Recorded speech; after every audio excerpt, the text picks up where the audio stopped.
ሰላም ጤና ይስጥልኝ ውድ የኢትዮ ዜና ቤተሰቦቼ፣ ዛሬም እንደተለመደው በአዲስና በትኩስ መረጃ ወደ እናንተ መጥቻለሁ። መረጃውን እስከ መጨረሻው እንድትከታተሉኝ በአክብሮት ጠይቃለሁ።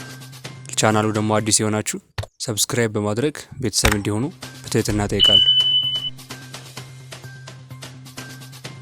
ወደ መረጃው ሳልፍ ወጋገን ባንክ ለሁሉም ኢትዮጵያዊ የምስራች የሚለውን ዜና ይዞልን መጥቷል። ይህም ያለምንም ማስያዣ በመታወቂያ ብቻ ብድር መስጠት መጀመሩን ወጋገን ባንክ አስታውቋል። ወጋገን ባንክ ባወጣው መረጃ መሰረትም ማንኛውም የመኖሪያ መታወቂያ ያለው ኢትዮጵያዊ ከወጋገን ባንክ ብድሮችን መቀበል እንደሚችል ያወጣው መረጃ ያስታውቃል ማለት ነው። ስለዚህ ወጋገን ባንክ ያወጣው መረጃ እንመለከታለን ማለት ነው። ስለዚህ ባንኩ የዘረጋው ይህን ስርዓት ምን አይነት ነው፣ እንዴት መጠቀም እንችላለን የሚለውን ወጋገን ባንክ ባወጣው መግለጫ መሰረት በዝርዝር እንመለከታለን ማለት ነው። አብራችሁን ቆዩ።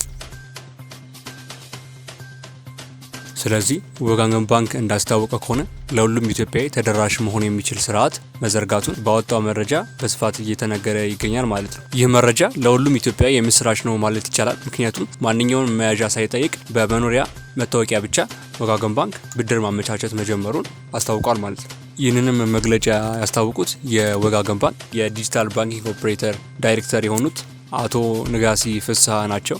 እንግዲህ እንደ ዋና ዳይሬክተሩ መግለጫ ከሆነ ባለፉት ዓመታት ወጋገን ባንክ የባንኩንና የባለ ሀብቶችን ተጠቃሚነት ብቻ የሚያረጋግጥ የብድር አገልግሎት ሲሰጥ ነበረ። ታዲያ ይህ አሰራር ዝቅተኛ ገቢ ያለውን ማህበረሰብ ተጠቃሚ ያላደረገ ነበረ። ታዲያ አሁን ላይ ሁሉንም ያካተተ ፍትሐዊ የብድር አገልግሎት ለመስጠት ስራ መጀመሩን ወጋገን ባንክ በመግለጫው አስታውቋል ማለት ነው። በዚህም ይህ አዲሱ አሰራር ባለሀብቶችን ብቻ ሳይሆን ማንኛውም በዝቅተኛ ኢኮኖሚ ደረጃ ላይ የሚገኝ ኢትዮጵያዊ የብድር አገልግሎት ተጠቃሚ እንዲሆን የሚያስችል ስርዓት ነው ማለት ነው። ይኸውም ወጋገን ባንክ ደንበኞቹ ወይም ማንኛውም ኢትዮጵያዊ ከዚህ በፊት ሲሰራበት እንደነበረው የቤት ካርታ ወይም የመኪና ሊብሬ፣ የደሞዝ ወይም ደግሞ ሌሎች ዋስትናዎችን ማቅረብ ሳያስፈልገው ማንኛውም ዜጋ የመኖሪያ ወይም ደግሞ የመኖሪያ መታወቂያ ብቻ በመስጠት ከወጋገን ባንክ ብድር ማግኘት እንደሚችል ዳይሬክተሩ በዚህ መግለጫቸው ላይ ያስታውቀዋል ማለት ነው። ታዲያ ወጋገን ባንክ አዳዲስ ቴክኖሎጂዎችን በመጠቀም ፈጣንና ቀልጣፋ አሰራርን እንዲሁም ዘመናዊ የፋይናንስ አገልግሎትን ለመስጠት የሚያስችሉኝን አሰራሮች ለመዘርጋት ያለው ብሏል። እንግዲህ ከነዚህም አገልግሎቶች መካከል በጥሬ ገንዘብ ካለው ግብይት በተጨማሪ በሞባይል በኢንተርኔትና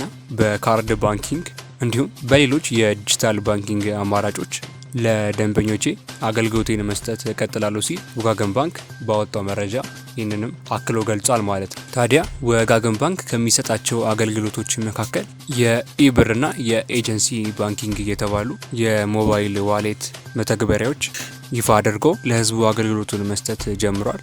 ስለዚህ በመግቢያችን ላይ እንዳስታወቅናችሁ ማንኛውም ኢትዮጵያዊ ምንም አይነት ዋስትና ሳያስፈልገው በመኖሪያ መታወቂያ ብቻ ከወጋገን ባንክ ብድር ተቀብሎ የተለያዩ የራሴን እንቅስቃሴ አደርጋለሁ ብሎም ካሰበ እነዚህን እንቅስቃሴዎች ከወጋገን ባንክ ብድር በመቀበል ስራውን መስራት እንደሚችል ወጋገን ባንክ ያወጣው መረጃ ለሁሉም ኢትዮጵያዊ የምስራች የሚያስብለው ማለት ነው። ስለዚህ ውድ የቻናላችን ቤተሰቦች እንዲሁም ኢትዮጵያውያን ይህ መረጃ ለሁላችንም የምስራች የሚያስብለው፣ ምክንያቱም ከዚህ በፊት የተለያዩ ባንኮች ብድር አመቻችተው ነበረ። ነገር ግን እነዚህ ባንኮች የተለያዩ ነገሮች ይጠይቁ ነበረ። የቤት ካርታ ሊሆን ይችላል፣ የመኪና ሊብሬ እንዲሁም የተለያዩ ዋስትናዎች ይጠይቁ ነበር። ነገር ግን ወጋገን ባንክ ይዞልን የመጣው የምስራች ለሁላችንም ይበል የሚያሰኝ ነው። ስለዚህ ይህንን ተጠቃሚነት ሁላችንም መጠቀም የምንችለው ነው ስል ወደ እናንተ ይህንን መረጃ አደርሳለሁ ማለት ነው። እንዲሁም በተጨማሪ ደግሞ ይህንን አገልግሎት እንዴትና በምን አይነት አማራጮች ማግኘት እንችላለን የሚለው ያው የሁላችንም ጥያቄ ሊሆን የሚችል እንደሆነ የሚታወቅ ነው።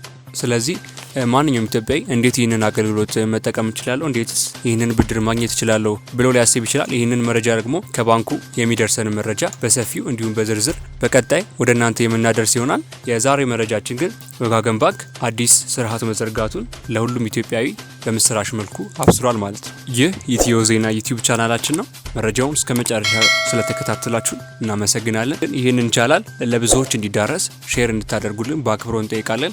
ያው የዚህም ዜና ደግሞ ቀጣዩ ወደ እናንተ እንዲደርስ ቻናሉን ሰብስክራይብ ያላደረጋችሁ ሰብስክራይብ በማድረግ ተከታታይነት ትኩስ መረጃዎችን ማግኘት እንደምትችሉ በአክብሮት እነግራችኋለሁ ማለት ነው። ይህ ኢትዮ ዜና ዩቲዩብ ቻናላችን ነው።